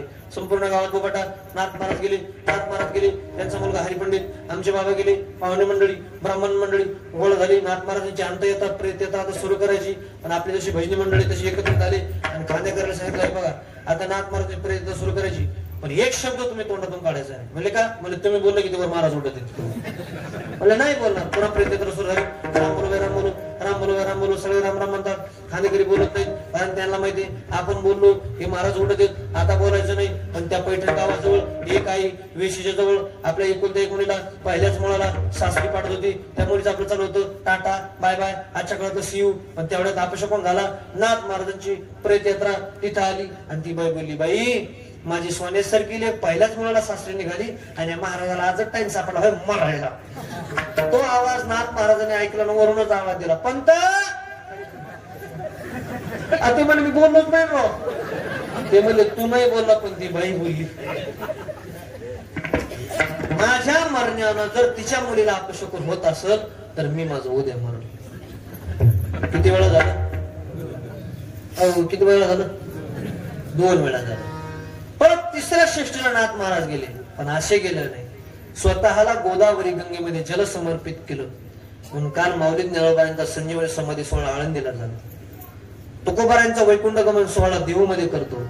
पण आपल्या मराठवाड्यामधला सर्वात मोठा उत्सव जर कोणता असेल तर नाथषष्ठी उत्सव आपण थाटामाटामध्ये आनंदामध्ये पार पाडतो. त्याचं कारण संत मनाच्या मर्जीने येतात 1, वाटण तोपर्यंत राहतात 2, आणि ज्या वेळेला वाटतं त्याच वेळेला निघून जातात. न लगे मरावे, त्यांना मरावं लागत नाही. उदाहरण क्रमांक 2, जगद्गुरु श्री संत तुकाराम महाराज मृत्यू लोकांमध्ये येत नव्हते, कारण अवतार होता नामदेवरायांचा. जगद्गुरु तुका अवतार नाम याचा. महाराजांनी देवाने सांगितलं महाराज जा गाताले ह्या लोकांचा उद्धार करा, भजन करा. त्यावेळेला महाराजांनी सांगितलं देवा मी जाईल पण चौघाच्या खांद्यावर जाणार नाही, न्यायला तुला यावं लागेल, असा करार केला. असा करार कुठे होतो? लग्नामध्ये होतो. तुमच्या गावात लग्न होते का इकडे? नाही, बरेचसे पोरं दिसायला पण म्हणाले होते का? होते ना लग्न. लग्न लागलं जातं, दिवसभराचे कार्यक्रम होतात, पण 6 वाजता अत्यंत महत्वाचा कार्यक्रम राहतो राजपिंपरीकर. त्याला आपल्या बीड जिल्ह्यामध्ये वाटे लावण्याचा कार्यक्रम म्हणतात. आणि वाटे लावण्याच्या कार्यक्रमाला मारुतीच्या मंदिरासमोर, असं या मंदिरासमोर एकदा मी लग्नाला आलो होतो आपल्या गावामध्ये, असं वाटे लावण्याच्या प्रसंगाला संपूर्ण गाव जमा होतं इतिहास. आणि ते वाजंत्री गाणे वाजवतात. बाबुल काय घर बहेना कुछ दिन का ठिकाना है. सर्वात शेवटी गाणं वाजतंय पाठवणीची घटिकाली गंगा यमुना शिरोढाळी. आणि त्यावेळेला मुलगी सर्वांच्या पाया पडते. आठवा तो प्रसंग. आईच्या, मामाच्या, मामीच्या, चुलत्याच्या, चुलतीच्या, भावकीच्या सगळ्याच्या पाया पडते. एका व्यक्तीच्या समोर येते पण पाया न पडता ती मुलगी त्या व्यक्तीच्या डायरेक्ट गळ्यामध्ये पडते. मोठ्या मोठ्याने हंबरडा फोडते आणि पाया न पडता ती मुलगी त्या व्यक्तीच्या डायरेक्ट गळ्यामध्ये पडते आणि मोठ्या मोठ्याने हंबरडा फोडायला सुरुवात करते. ती व्यक्ती म्हणजे त्या मुलीचा बाप राहतो. खर तर त्यावेळेला मुलगी रडते हे त्यात काही नवल नाही. त्यावेळेला मुलीचा बाप रडतो हे जगातला सर्वात मोठा आश्चर्य आहे. म्हणून बापाला रडवण्याची ताकद या विश्वाच्या पाठीवरती कुणाची असेल तर ती ताकद या मुलीमध्ये राहते. म्हणून आयुष्यामध्ये मुलीला कधी कमी समजायचं नाही. प्रत्येकाच्या घरामध्ये एक तरी मुलगी असावी. त्याचं कारण ज्यावेळेला अंतिम समयाला बाप धरणीला पडतो, सर्व पाहुणे विचारतात, पोरं विचारतात बाबा काय खायचंय, काही शेवटची इच्छा आहे का? त्यावेळेला बाप सांगतो माझी काही शेवटची इच्छा नाही रे पोरांनो, फक्त माझ्या ताडीला तेवढा निरोप पाठवा. आणि तिला सांगावं बाबा आजारी आहेत म्हणून सांगा. ज्यावेळेला लेकीला निरोप पाठवला जातो आणि ती लेक बापाला भेटण्याकरता येते, डोळे भरून बाप त्या लेकीला पाहतो, त्या लेकीचा हात आपल्या हातामध्ये घेतो आणि त्याच दिवशी मरण्याकरता मोकळा जर कोण होता असेल तर तो म्हणजे मुलीचा बाप. मुलगी शास्त्री काहीही सहन करेल पण जन्मदात्या आई बापाचा अपमान पोरगी कधी सहन करणार नाही. एखाद्या वेळेला जर सासू आई वडिलांवरती घालून शिवाय द्यायला लागली तर ताळ दिवशी मुलगी उभा राहील, ओ सासूबाई एक वेळेला माझ्या अंगावर पेट्रोल राखेल टाकून पेटून द्या, खबरदार जर माझ्या आईचं माझ्या बापाचं नाव घेतलं तर याद राखा. ही म्हणण्याची ताकद जर कोणामध्ये असेल तर ती ताकद मुलीमध्ये राहते. 4 मुलांना जर सांभाळलं नाही तर 5वी मुलगी म्हणते बाबा तुम्ही माझ्याकडे येऊन राहा, मी तुम्हाला सांभाळते.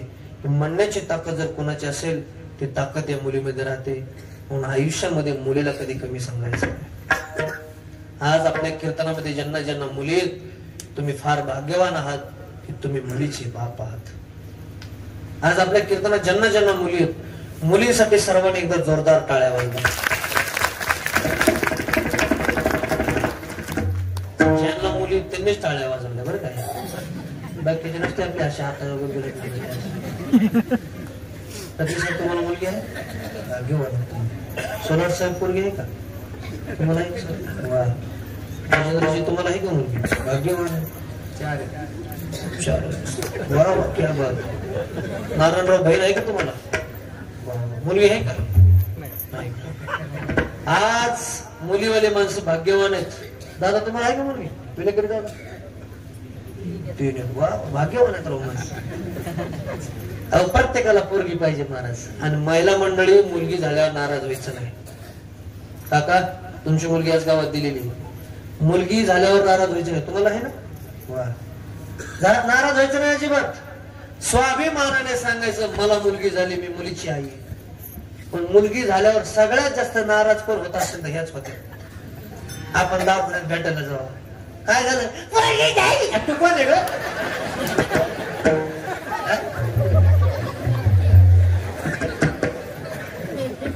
नाही ह्या कोण आहेत सांगा. ह्या कोण येतो एवढं तोंड वाकड करतात तुम्ही? तुमच्या आईने जर तुम्हाला जन्म दिला नसता तर तुम्ही ह्या मंडप मध्ये असता? तसं येणाऱ्या मुलीला जन्माला येऊ द्या. अरे आज भारत देशाचे राष्ट्रपती आज मुलगी आहे. आज 10वीचा निकाल लागला सर, दोघे बसलेले विचारा त्यांना. 10वीचा निकाल लागला पहिली मुलगी आहे. 12वीचा निकाल लागला पहिली मुलगी आहे. एमपीसी युपीसीचा नेटचा सेटचा निकाल लागला आज पहिली मुलगी आहे. म्हणून मुलीला कधी कमी समजायचं नाही, तिला गर्भामध्ये मारायचं नाही. तिला येऊ द्या जन्माला. अरे कशी राहील, दुसऱ्याच्या घरी काम करील, पण त्या मुलीला जन्माला येऊ द्या. जर तुम्हाला वाटत असेल भगतसिंह जन्माला यावे, अगोदर विद्या देवी पाहिजे. जर तुम्हाला वाटत असेल प्रभू रामचंद्र जन्माला यावे, अगोदर कौशल्या माता पाहिजे. जर तुम्हाला वाटत असेल भगवान श्रीकृष्ण जन्माला यावे, अगोदर देवकी माता यशोदा माता पाहिजे. आणि जर तुम्हाला वाटत असेल माझे छत्रपती शिवाजी महाराज जन्माला यावे, तर प्रत्येकाच्या घरामध्ये अगोदर राष्ट्रमाता जिजाऊ मासाहेब पाहिजे. स्वाभिमानाने सांगायचं मला मुलगी झाली. आणि खरं सांगतो आता टेन्शन मुलीच्या बापाला नाही.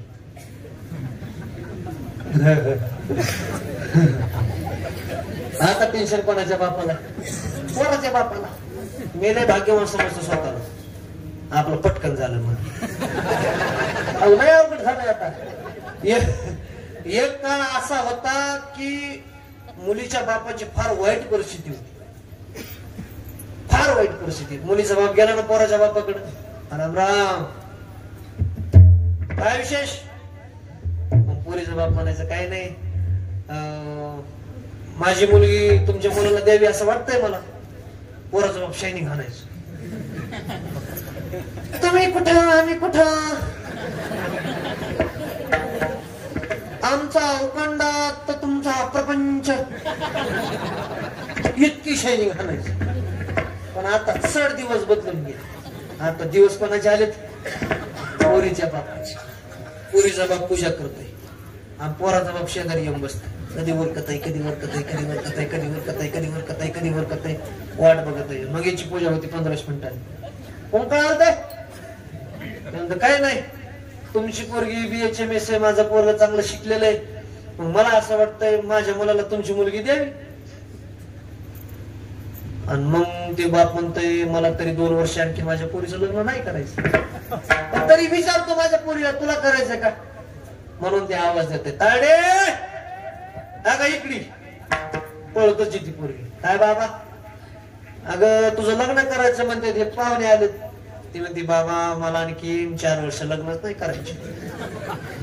ते म्हणतो बाबू ह्याचे 4 आणि हिचे 2, आमचं पोरग ते मला हिरे ढकलू द्या, आम्हाला काय करायचं. आता टेन्शन पोरीच्या बापाला नाही, आता टेन्शन कोणाच्या बापाला? अहो काही लग्नात एवढी भयानक परिस्थिती झाली, लग्नाचा पूर्ण खर्च सध्या पोराचा बाप करतोय. काय आणखीन 2 वर्ष तर फार भयानक होणार आहे.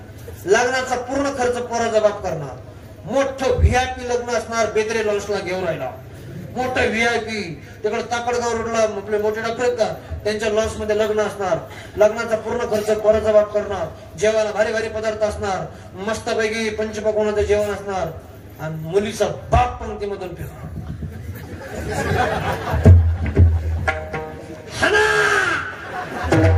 दाबून जेवायला नालायक सापडा. आणि पोराचा बाप हातात धरत धरत धरत, अरे लेकरं बघा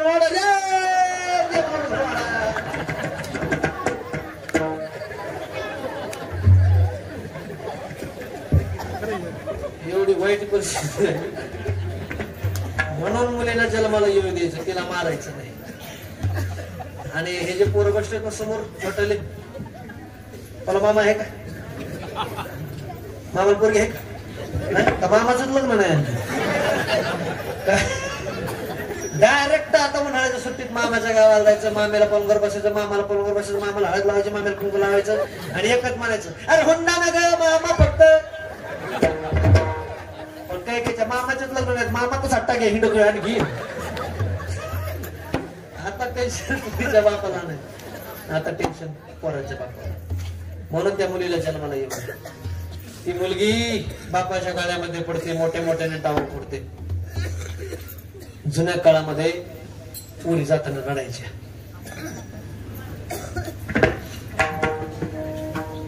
जुन्या काळामध्ये पोरी जाताना रडायच्या. अहो जुन्या काळात पोरी जाताना रडायच्या. अहो जुन्या काळात रेंज कमी का जरा 5G नाही का इकडे? जुन्या काळामध्ये पोरी जाताना रडायच्या, आता रडतच नाही. याच कारण काय? लग्न जमलं की लगेच तिला मोबाईल, पुंडलिक वरदे हरी विठ्ठल श्री ज्ञानदेव तुकार, मग एकच काम लग्न होईपर्यंत. हॅलो, जेवण झालं? काय खाल्लं? मुरुम खाल्लं, मुरुम. भाकरच काय ना काय वाळू खाईन काय तू? जुन्या काळात पुरीला माहितीये, मी जर आता निघून गेले तर 6 महिने माझा बाप मला दिसणार नाही. म्हणून मुलगी रडते, बापही रडतो. आता लग्न सराई सध्या सुरू झालेली आहे. संपूर्ण माझं कीर्तन विसरून गेला तरी चालेल, पण आता इथून पुढे लग्न सराई सुरू झालेली आहे. कोणाला नाही भेटलं तरी चालेल, पण अवश्य मुलीच्या बापाला भेटा. आणि मुलीच्या बापाला 2 वाक्य वापरा. एक, लग्न लय भारी झालं म्हणायचं. काय म्हणायचं? लग्न लय भारी झालं. दुसरं वाक्य म्हणायचं, जोडा लय भारी. आयुष्यभर खटाटोप बाप त्या लेकीचं कल्याण होण्यासाठी करत असतो. 2 वाक्य वापरायची. मुलगी गाडीमध्ये बसत नाही, बाप म्हणतो, ताडे बस गाडी. तुझ्या लग्नाकरता माझं 2 एकर शेत विकलंय मी, तरी सुद्धा पोरगी गाडीत बसत नाही. हुशार बाप मराठवाड्यातला. बाप म्हणतो, ताडे आज तुझं लग्न झालंय ना, आज मंगळवारी गुरुवारी मी स्वतः तुला न्यायला येतो. मग जमल का? पोरगी म्हणते, बाबा मी गाडीत बसते, पण गुरुवारी तुमची वाट पाहिजे. तुम्ही म्हणता बंट्याला पाठवतो, पिंट्याला पाठवतो, ते जमणार नाही, न्यायला स्वतः तुम्हाला यावं लागेल. बाप म्हणतो, येतो न्यायला, गाडीत बस. ज्यांना मुलगी त्यांना तो प्रसंग आठवेल, ज्यांच्या मुलीचे लग्न झाले. मुलगी गाडीमध्ये बसते, पण गुरुवारी वाट कोणाची पाहते? आपल्या बापाची. माझा बाप, माझे वडील, माझे दादा मला न्यायला येणार. आणि बाप एवढा आल्यानंतर एवढा आनंद त्या लेकीला होतो. बापाच्या समवेत पहिल्यांदाच मुलगी माहेराला येते, आनंदाला पारावार नाही. तसं तो कोबारा म्हणते, दे देवा मी मृत्यू लोकात जातो, पण येताना चौघाच्या खांद्यावर येणार नाही, तुला न्यायला यावं लागल. करारच केला. देवाने सांगितलं, येतो न्यायला जा. महाराज मृत्यू लोकांमध्ये आले. वेळ कमी आपल्याला. चांगले माणसं काम झाल्यावर जास्त दिवस राहत नाहीत. माऊली ज्ञानोबा आहे, 22व्या वर्षी समाधी घेतली. ज्यांची समाजाला गरज आहे ते माणसं जास्त दिवस राहत नाहीत. आणि ज्याला सगळं गाव कटळलं, ज्याला सगळं घर कटळलं, ज्याला सगळे पाहुणे रावळे कटळले, ते घरात 90-95 वर्ष घरात कोपरा गुंतून हाईत बसले, की ज्याची अजिबात समाजाला गरज नाही. एकही सोयरी त्याने नीट होऊन नाही दिली, एकही सप्ताह त्याने नीट होऊन नाही दिला, एकही ग्रामपंचायत बिनविरोध होऊन नाही दिली. आणि असं 100 वर्ष जगल्याशिवाय राहत नाही. तो कोबराने ओळखीलं, आपला कार्यकाळ आता संपत आलेला आहे, आता राहायचं नाही. म्हणून देवाला पत्र पाठवतो, तुम्ही संकाधिक संत मनविता कृपावंत, एवढा करा उपकार, सांगा देवा नमस्कार, माझी बाकावी करुणा, विनवा पंढरीचा राणा. तुका मायडे माझा आठवा, मूळ लवकरी पाठवा, एवढा करा उपकार. हे का करते लोक? सांगा देवा नमस्कार. देवापर्यंत निरोप गेला. तो ज्ञानोबरायनं नेण्याकरता देवानं मोर्चा आपल्या देवाकडे वळवला. महाराजांच्या घरी देव आले. झालं माझं कीर्तन ऐका 5 मिनिट. एवढा मोठा देव महाराजांच्या घरी येणार आहे, मग काहीतरी पंचपक्वानाचं जेवण करावं लागेल ना. आमच्यासारखे सर्वसाधारण महाराज आले तर पंचपक्वानाचं जेवण आहे त्यांना. देव याचं काहीतरी देवाला व्हीआयपी बनवावं लागेल ना खायला. काही नाही केलं, भांडभर पाणी टाकलं त्याच्यात मूठभर कन्या टाकले. पाहुणे घराचे आज आले ऋषिकेशी काय करू उपचार. पाहुणे घराचे आज आले ऋषिकेशी काय करू उपचार. काय करू उपचार की जर जर दरदरीत पाण्या माझी रांगेल्या कन्या. दरदरीत पाण्या माझी रांगेल्या कन्या. काय करू उपचार. काय करू उपचार की जर जर. देवानं कन्याचं भक्षण केलं, कारण देवानं कन्या 5000 वर्षापूर्वी खाल्ल्या होत्या. चल विदुरा घरी जावे. 5000 वर्ष उद्धवजी चल विदुरा घर जावे. कन्याचं भक्षण केलं म्हटलं महाराज आवरा. तुकोबरायाने सांगितलं देवा मी एकटा नाही येणार तुझ्यासोबत, मी गावामध्ये जाणार आहे. माझ्यासोबत कोणाला येणार आहे का कोणी येणार आहे का विचारला. तुकोबराय गावात आले, म्हणले ओ वैकुंठाला यायचे का कोणाला. मी वैकुंठाला चाललोय, मला देव न्यायला आला. लोक म्हणे वेळ झाले. जोपर्यंत संत जिवंत असतात तोपर्यंत त्यांची किंमत कळत नाही, आणि संत निघून गेल्यानंतर त्यांची किंमत कळत असते. जोपर्यंत माझे विश्वमाऊली ज्ञानोबराय आळंदी तीर्थक्षेत्रामध्ये होते, लोकांनी तोपर्यंत त्यांना भाकरी सुद्धा मिळवलेली नाही. इंद्रायणीवरती स्नानासाठी सुद्धा जाऊ दिलं नाही. जर तोंड पाहिलं तर बाटलो रे म्हणायचे. दरवाजा समोरून जर गेले तर दरवाजा बंद होत होता.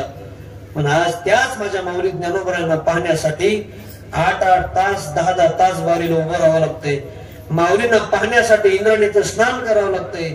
आणि आज सोन्याच्या चांदीच्या ताटामध्ये नैवेद्य माझ्या माऊली ज्ञानोबरायांना दाखवला जातो. आणि आळंदी तीर्थक्षेत्रामधून जी मानाची बैल जोडी जाते रथ ओढण्यासाठी, त्या बैल जोडीची सुद्धा आळंदी तीर्थक्षेत्रामधून मिरवणूक काढली जाते.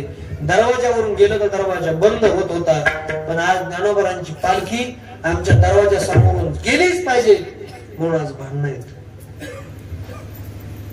जिवंत आहे तोपर्यंत किंमत नाही कळाली. किंमत जर कळाली असती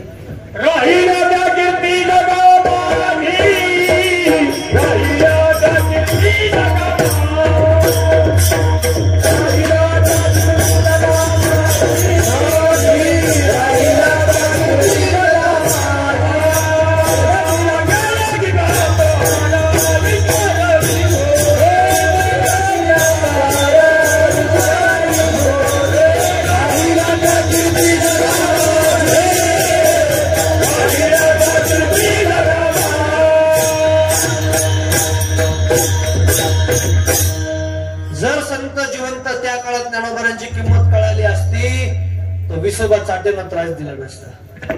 जर तुकोबारांची किंमत मंबाजी बाबाला जर त्या काळात कळाली असती तर काठीनं मारलं नसतं. आणि खरं सांगतो, आपण फार भाग्यवान आहोत की आपण माऊली ज्ञानोबरांच्या नंतर श्री संत सखाराम महाराजांच्या नंतर आपण जन्माला आलो. कारण त्यांच्या काळात जर आपण जन्माला आला असतो तर कदाचित आपण एवढी भारी आहेत त्यांना आपण त्रास दिला असता. पण आपण त्यांच्या नंतर जन्माला आलो, आपण फार भाग्यवान आहोत.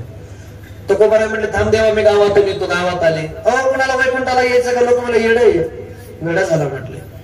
तुकोबाराय म्हणले आज मला वेडा समजतात, पण एक दिवस असा येईल धन्य मानवीला ही हाल केलं का भाग्या मी तुका देखली. स्वतःला भाग्यवान समजतात की आम्ही तुकोबारायांना पाहिलं म्हणून. कोणी येईना. घरी आले. बायकोला म्हणले तुला यायचं का. म्हणले म्हैस वेळेला आलेली तिच्या दुधाचं घरून मला बघावं लागलं, तुम्ही आपलं बघा. बायकोला सुद्धा किंमत नाही कळाली, तुकोबाराय नाही कळाली. आपण कोण आहे. आणि कितीही मोठा माणूस असू द्या बायकोला नाही किंमत कळत. आरामराव नाही मिळाला बायकोला. आता मी घरी जाऊ द्या फक्त बायकोला म्हणून फास्टला कीर्तन केलं ना माहिती आम्हाला चट मोड चट पोताला फिरती बायको. नुसतं एवढं नाक वाकडं केलं का चट पोताला फिरती बायको. काय हे म्हणून जगाच्या पाठीवर एकच माणूस सुखी, ज्याची बायको मुखी तो सर्वात सुखी. भांडणं नाही, मारा नाही, काय नाही, नुसता खाना खुना. का पुस्तकाला सांगायचं सांगा बरं. मला लहानपणात असं मला मी ऐकलं होतं की बायकोला जर बेडपोळीला दगड हाणला तर बायको मुखी होती, असं मी लहानपणी ऐकलं. काय ऐकलं होतं? बेडपोळीला दगड हाणला तर बायको मुखी निघते, असं मी ऐकलं होतं. आता एवढा पश्चाताप होतोय, असं वाटतंय हाणायला पाहिजे होतं बेडपोळीला दगड. काय सांगतो अशा जवळ आपण काय दळण आणू ना. कसला माणूस असू द्या नीटच, कसला ह्याच्या पोरं बसलेत ना लग्नाच्या अगोदर बायको अशा नीट करीन. आपले पप्पा बी तशाच म्हणत होती, कशाला नीट झालं कोण काय झालं. आमचे गुरुजी एक उदाहरण सांगायचे, त्याला 50 उदाहरण सांगायचे. मला एका मुलीचं लग्न घालून खराब झाली पोरगी याची. शेजारच्या काकूने विचारलं, ताडे तू खराब का झाली ग? तिने सांगितलं, काकू तुम्हाला माहित नाही माझ्या नवऱ्याची खोली. काय झालं? काही नाही, मला दम देतो माझा नवरा. काय दम देतो? पहाटे 4 वाजता उठून होळीला गरम पाणी करून जर मला नाही ठेवलं तरी काय काही सांगता येत नाही. काकू मला 3:30लाच उठावं लागतं, याला गरम पाणी करून ठेवावं लागतं, हिटर लावून ठेवावं लागतंय. ही 4 वाजता आंघोळ करतोय आणि 4:30 वाजता पुन्हा पहिल्यापासून झोपतोय. हा याची सवय मला आणखी मिळ लागला नाही, पण मला 3:30लाच उठावं लागत. ह्या धाकाने मी खराब झाले. काकू झोपायला 11 वाजता, कधी झोपायचं कधी उठायचं. काकूने सांगितलं, शेजारच्या हे बघ मी तुला सांगते, माझ्याकडे रेमडेसिवीर इंजेक्शन आहे, थेट गुण येतोय बघ. तुला जर म्हणलं ना पहाटे 4 वाजता उठवलं ना, गोळ्या गरम पाणी करणं ठेवलं, मी काय करीन सांगता येणार नाही. तो डायरेक्ट म्हणायचं काय करशील ते मला मारेन. नाही मारेन मी आहे बोल. मी लागलं दम द्यायला. बा पहाटे 4 वाजता उठून जर आंघोळीला गरम पाणी करून जर नाही ठेवलं, मी काय करीन सांगता येत नाही. हिला राग चालतं. ही म्हणजे काय करशील ते मला गार पाण्याने करीन.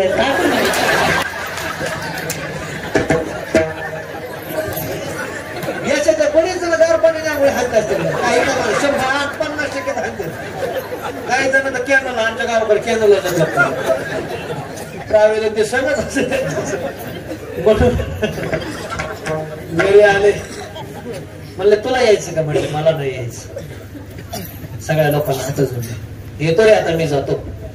आम्ही जातो आमूच्या गावा, आमूचा राम घ्या. झाला शेवट हा देव पुरविले कोड. झाला शेवट हा. महाराज म्हणतात तिथं वाढ वेळ झाला, वा पांडुरंग वैकुंठा श्रीरंग बोलावितो. तुकोबाराय सदैव वैकुंठाला गेले, म्हणून महाराज म्हणतात आम्हाला मरावं लागत. उदाहरण क्रमांक 3 साल आपल्या गावातील दिंडी आहे माऊली ज्ञानोबांच्या पालखी सोहळ्यामध्ये. 100 किती नंबर? 135 क्रमांकाची दिंडी आहे. बरेचसे लोक माऊलींच्या सोहळ्यामध्ये येत असतील. पुण्यामध्ये ज्या वेळेला दिंड्या येतात, पुण्यामध्ये कुठे दिंडी येतात? पुण्यामध्ये ज्या वेळेला येतात, तो एवढं पुण्यामध्ये स्कीमा सुरू असतात. कशाला? खायला. हा काही महिला म्हणतात महाराज आमच्या नवऱ्यात तवाच बदल पडाव. मला काय झालं? महाराज यांच्यात बदल पडा म्हणून यंदा बळच यांना दिंडीत कोंबलं. काय केलं? दिंडीत कोंबलं. ते सगळ्याच्या पुढं पडत जायचं. अर्ध पोत त्यांनी भेसुटातच गोळा केलं. घी पारले घाल पिशी, घी केळं घाल पिशी, घी चक्की घाल पिशी. खालच्या केळाचा पारा असा सगळा चुरा करून टाकला आमच्या म्हातारी. महाराज 15 दिवस आमच्या म्हातारीने आंघोळ केली महाराज. आणि 16-17 दिवशी आमचं म्हातार ज्या वेळेला पंढरपुरात गेलं, चंद्रभागीत अशी डुबकी हाणली. आमच्या म्हाताऱ्याच्या पायाला अशी काहीतरी पेटी लागली महाराज. पेटी लागली सुमंतराव. आमच्या म्हाताऱ्याने खाली डुबकी हाणली. एवढी मोठी पेटी आमच्या म्हातारीने बाहेर काढली. एवढी मोठी पेटी एवढी मोठं कोण तुड वाटायला महाराज आमच्या म्हातारावर इष्टीत बसलो पंढरपूरच्या गाडीतून घ्याव रे कुठं घ्याव रे तू राज पेटी डोक्यावर घरी आलो कुलूप तोडा आता कशात महाराज कटणीचं सामान निघालं आता खोंडाची कटिंग करतो बरं स्कीम कोणती ती मी पहा काय काय माणसं स्कीम बघत एक बाई रांगेला उभी राहिली रांगेला उभी राहिली पुण्यात 2 तासाने नंबर आला तिचा दिंडीचा 2 तासाने नंबर आला आणि तिथं लिहिलं होतं दाढी कटिंग फ्री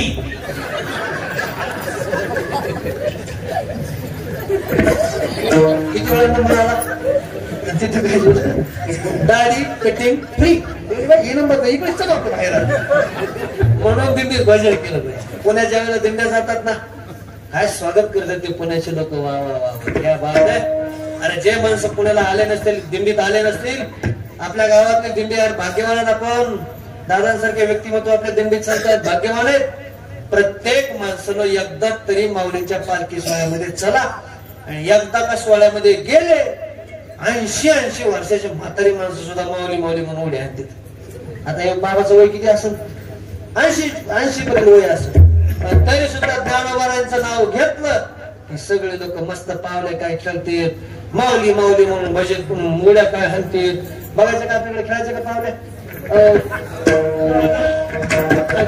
खेळायचं का कसं अरे फक्त बघा आपल्या गावामध्ये माऊली ज्ञानोबारांचा संजीवन समाधी सोहळ्याच्या निमित्ताने सप्ताह चालू आहे गावातच माऊली ज्ञानोबारांचं वातावरण करू ज्ञानोबा माऊली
असं वाटतं का नाही आनंदी वारीला वाटतं का नाही 2च मिनिटं भजन केलं सर तर एवढा आनंद 15 दिवस आल्यावर किती आनंद काही काही वजन वाढत तिथून आल्यावर पचून खायला असते म्हणून दिंडीत एकदा तरी यायचं फक्त एवढंच म्हणू द्या ज्ञानोबा तुकाराम संध्याकाळी गुलाबजाम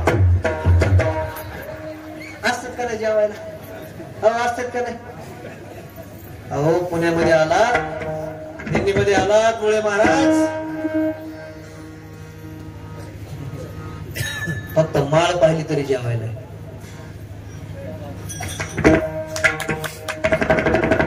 म्हणून आमच्यात सामील व्हा. पण मला खरं सांगा, ह्याला जास्त किंमत आहे का सोन्याला जास्त किंमत आहे? हा मावशी कशाला किंमत आहे? माळीला जास्त किंमत आहे ना. मग सोने काढ बरे.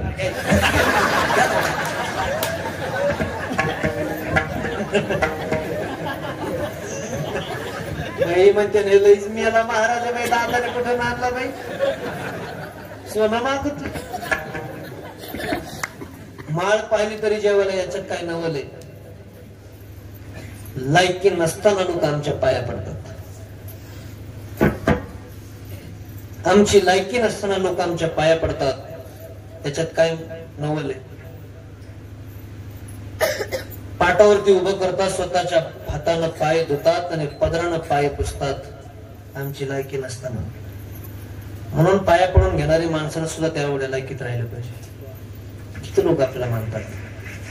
आता ह्याच्या वेळेला गरुड आलो तर मला हार घालायला मला असं वाटलं वा वा वा वा वा तुकाराम महाराजांच्या नंतर आपलाच नंबर आहे काय करणार.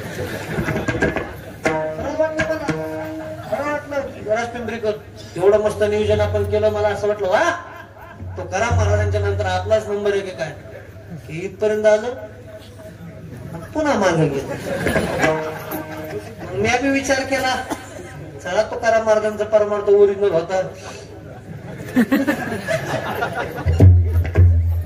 थोडी कमीची रेंज झाला इथं कमीची थोडं 5G नेटवर्क 4G असं थोडं होतं. माझ्या लक्षात आलं तुकाराम महाराजांचा परमार्थ ओरिजिनल होता. त्याला गेलं घेऊन. नाही पुढून सांगू लागत आहे तुम्हाला. जाऊ नाही सांगत. अरे माऊलींच्या सोहळ्यात जर गेला तर आपण माऊली म्हणतो ह्याच्यात काय नव्हतं. चोर सुद्धा माऊली म्हणते. चोर चोर चोर गर्दीत घुसते तर मोठ्याने वारडतात माऊली. हा लगेच गेला माऊली घरी. माऊली काय करा चोर सुद्धा माऊली म्हणतो.